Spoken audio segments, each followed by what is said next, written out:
एक 28 साल की काली और साधारण सी दिखने वाली लड़की थी। उसके दांत भी निकले हुए थे, पर उसे अपने रंग रूप या शक्ल सूरत की कोई परवाह नहीं थी। वो हमेशा खुश रहती, खिलखिलाती और सबको हंसाने का हुनर रखती थी। खाने की बहुत शौकीन थी, जिससे उसका शरीर भी बेडौल हो गया था। पढ़ाई लिखाई में भले ही तेज ना हो, लेकिन खाना बनाने का उसे बेहद शौक था। वह बड़ी तल्लीनता से पाक कला की किताबें पढ़ती, टीवी और रेडियो पर खाना बनाने के कार्यक्रम देखती सुनती। उसे कोई भी खाना बनाना होता तो बड़े प्रेम और मन से पकाती। आटा गूंथते हुए गुनगुनाती, धीमी आंच पर पुड़िया तलती और हर पकवान में अपना दिल लगा देती। मटर पनीर, खीर या सब्जी चटनी जो भी बनाती सब लाजवाब होता, और जो भी उसके खाने का स्वाद चखता उसकी तारीफ किए बिना रह नहीं पाता। उसकी पाक कला में महारत की मिसाइल दी जाती थी, पर अफसोस उसके रंग और सूरत के कारण कोई उसे पसंद नहीं करता था। शादी के लिए कई बार लोग आए, उसके बनाए पकवानों की तो तारीफ की, लेकिन उसे देखकर नाक सिकोड़ कर चले जाते। उसकी माँ ही उसकी सबसे बड़ी साथी थी, जो उसे बेइंतहा प्यार करती थी और कभी उसे डांटती नहीं थी। लेकिन आज सुबह एक और रिश्ता टूटने के बाद घर का माहौल तनावपूर्ण था।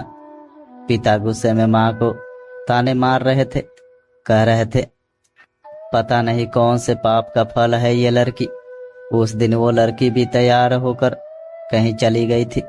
शाम को लौटी तो उसके हाथ में एक सर्टिफिकेट और 1 लाख का चेक था। उसने माँ से कहा, माँ बड़ी भूख लगी है, कुछ खाने को दे दो। पर माँ भी गुस्से में थी, बिना देखे ही बोली, तू सच में मनहूस है, काश पैदा होते ही मर जाती। माँ की ये बात सुनकर लड़की का दिल टूट गया और उसने उदासी में माँ से पूछा, क्या मैं सच में इतनी मनहूस हूं कि मर जाऊं?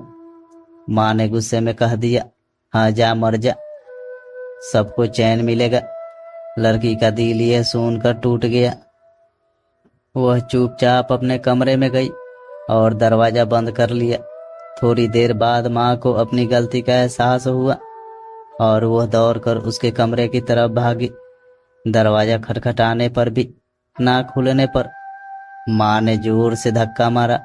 दरवाजा खुला और सामने दुपट्टे के सहारे लटकी हुई उसकी बेटी की लाश देख माँ का कलेजा बैठ गया।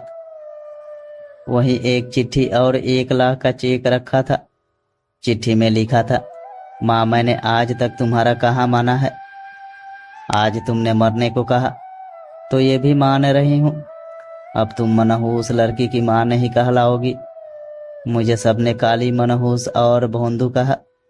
मुझे कभी बुरा नहीं लगा, लेकिन तुम्हारे मुंह से सुनकर बहुत दर्द हुआ।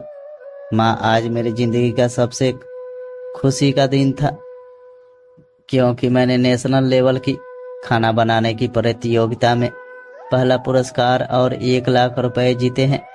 साथ में 5 स्टार होटल में मास्टर शेफ की नौकरी भी मिली है। आज वहां सबने मुझे भाग्यशाली लड़की कहा था। तुम्हारी वही मनहूस बेटी जो आज तुमसे दूर जा रही है। तो दोस्तों, अगर ये कहानी आपके दिल को छू गई हो तो मेरे वीडियो को लाइक करके चैनल को सब्सक्राइब जरूर करें।